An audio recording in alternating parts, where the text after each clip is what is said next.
Всем доброго дня! С вами Анастасия Одесса, и сегодня я хочу рассказать свое стихотворение, которое называется «Жизнь как море». Я всю жизнь живу у моря, и поэтому море – это близкая для меня и дорогая тема.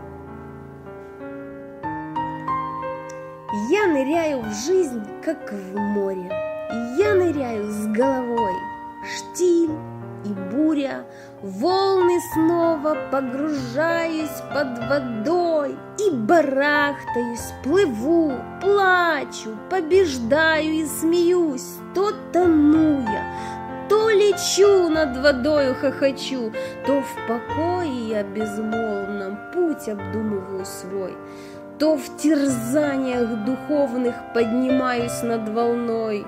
Вот опять покоем бренным жизнь как будто поманит, но недолго быть такой, и скоро громом прогремит, и поднимет вой, и ветер отхлестает мои плечи, а потом обнимет вновь теплый ласковый прибой.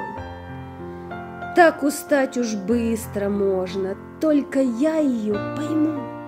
Чтобы жить жизнь безмятежно, нужно всю ее пройти и понять все то, что важно, словно золото сцедить, из песка крупицы эти по минутам пережить.